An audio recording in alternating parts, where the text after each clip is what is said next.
আমাৰ শ্ৰীৰামপুৰ আঞ্চলিক আক্ৰাছু অফিচত আমি এখন বিশেষকৈ জৰুৰীভাৱে সংবাদ মেল আয়োজন কৰিব লগা হৈছে।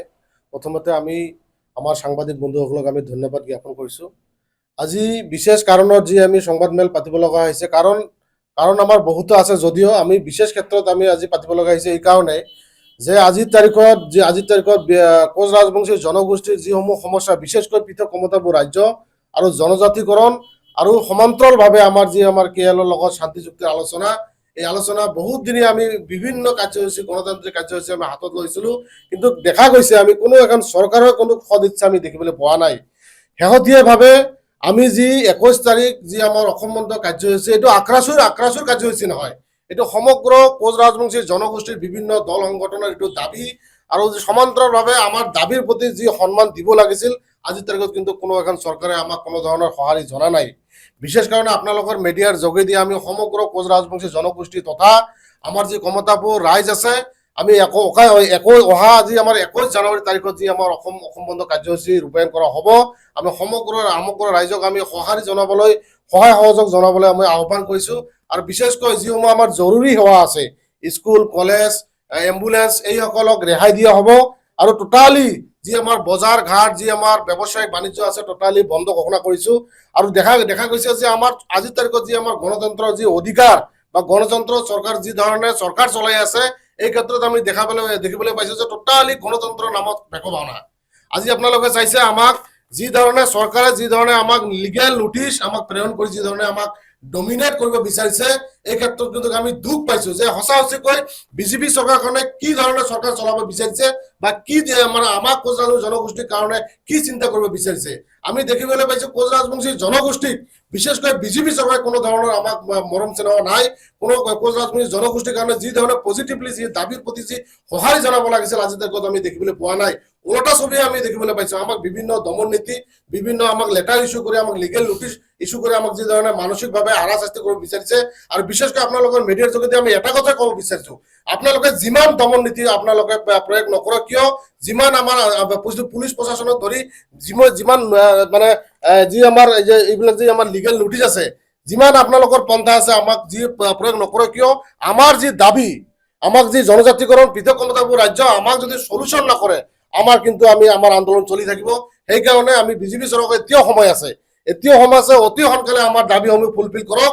আৰু যদি নকৰে, খালি বন্ধই নহয়, ইয়াৰ পৰৱৰ্তী আমি নিশ্চয় national highway block, rail block নিশ্চয় আমি কাৰ্যসূচী ৰূপায়ণ কৰি যাম। আৰু বিশেষকৈ আমি দেখিবলৈ পাইছোঁ আমাৰ মাননীয় মুখ্যমন্ত্ৰী হিমন্ত বিশ্ব ডাঙৰীয়াই তেখেতে যি ধৰণে দম্ভালি মাৰি যি ধৰণে এটা হিটলাৰী শাসন চলাব বিচাৰিছে কোচ ৰাজবংশী জনগোষ্ঠীৰ ওপৰত, এটা আমাৰ জাতীয় হত্যাক ধ্বংস কৰাৰ এটা পৰিকল্পনা ৰৈছে, আমাৰ অনুভৱ হৈছে। সেইকাৰণে আপোনালোকৰ মিডিয়াৰ যোগেদি আমি আহ্বান কৰিছোঁ যে আমি খালি বন্ধ কাৰ্যসূচী বা যিকোনো আন্দোলন কাৰ্যসূচী আমি খালি জাষ্ট ঘোষণাই নহয়, ধমকিয়ে নহয়, আমি সঁচাকৈ জাতিৰ কাৰণে আমি লাষ্ট এক্সট্ৰিম পৰ্যায়লৈ আমি যাবলৈ আমি ৰাজি আছোঁ। আৰু বিশেষকৈ আমাৰ ইতিমধ্যে আৱেগ অনুভূতি আমাৰ ইতিমধ্যে নাইকিয়া হৈছে। সেইকাৰণে আমি আজিৰ তাৰিখত অহা যি আমাৰ 21 জানুৱাৰী যি বন্ধ কাৰ্যসূচী আছে, এই বন্ধ কাৰ্যসূচীৰ জৰিয়তে আমি সমগ্ৰ কোচ ৰাজবংশী জনগোষ্ঠীক আমি এটা বস্তুৱে আহ্বান কৰিছোঁ যে আপোনালোকে আৰু ঘৰত বহি নাথাকিব। এতিয়া আমাৰ ঘৰত বহি থকাৰ সময় নাই। যি নীতি অৱলম্বন কৰক নাই কিয় বিজেপি চৰকাৰখনে, হিমন্ত বিশ্ব চৰকাৰখনে আমাক ৰখিব নোৱাৰিব। প্ৰয়োজনত আমি এটা বস্তুৱে আহ্বান কৰিছোঁ অসমৰ মাননীয় মুখ্যমন্ত্ৰী হিমন্ত বিশ্ব শৰ্মা ডাঙৰীয়াক, যে অনলি লিগেল নোটিছ জাৰি কৰি নহয়, যদি আপোনালোকে যদি ইচ্ছা কৰে বা আপোনালোকৰ যদি ইচ্ছা আছে কোচ ৰাজবংশী জনগোষ্ঠীক আপোনালোকে একলাইন শাৰী পাতি আমাক মানে গুলিয়াই মাৰি দিয়ক। এনেকুৱা ধৰণৰ লিগেল নোটিছ, এনেকুৱা ধৰণৰ মানসিকভাৱে আমাক হাৰাশাস্তি কৰাৰ আপোনালোকৰ অথৰিটি নাই। আমি আমাৰ দাবী আমি বিচাৰিছোঁ, আমাৰ যি ন্যায্যপ্ৰাপ্ত দাবী, কোচ ৰাজবংশী জনগোষ্ঠীৰ যি দীৰ্ঘদিনীয়া দাবী, সেইখিনিহে বিচাৰিছোঁ, আমি বেলেগ একো পন্থা বিচৰা নাই। সেইকাৰণে মাননীয় মুখ্যমন্ত্ৰী ডাঙৰীয়াক আহ্বান কৰিছোঁ যে আমাৰ ৰণচণ্ডী মূৰ্তি আপোনালোকে উদ্ধাৰ নকৰিব। আমি এতিয়াও আমি সুস্থ আছোঁ। আমাৰ বিশেষকৈ যি ধৰণে মানসিকভাৱে আমাক হাৰাশাস্তি কৰিব বিচাৰিছে, এতিয়াও আমি কিন্তু এটা সভ্য বা আমি এটা গণতান্ত্ৰিক কোঠাতে আমি আছোঁ, আমাক বাধ্য নকৰাব।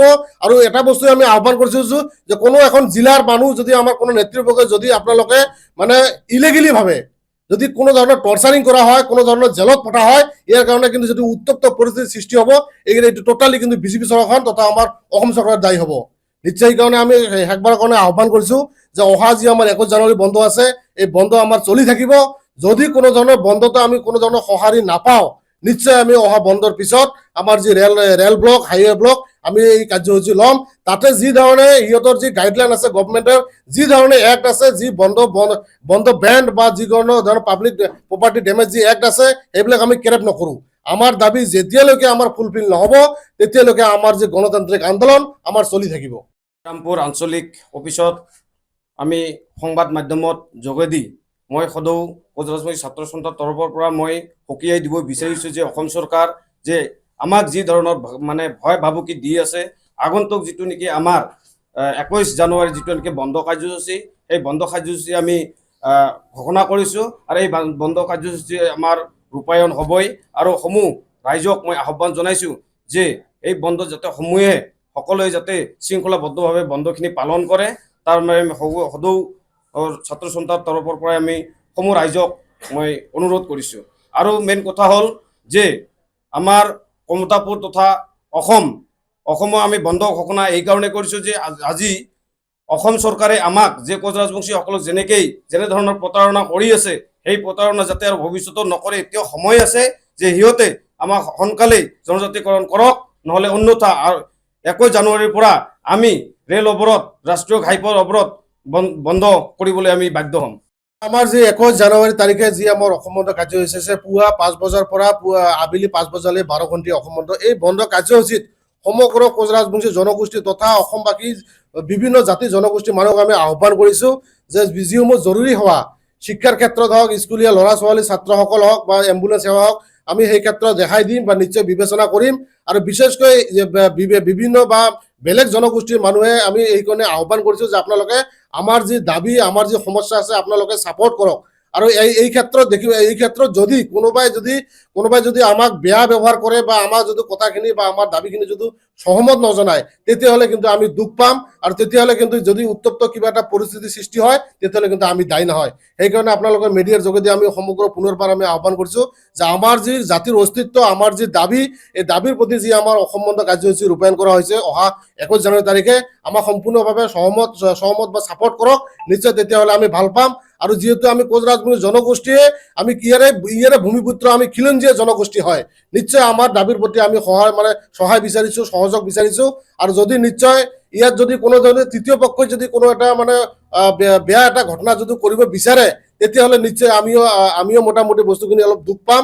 আৰু নিশ্চয় ইয়াৰ কাৰণে কিন্তু টোটালি গভৰ্ণমেণ্ট দায়ী হ'ব।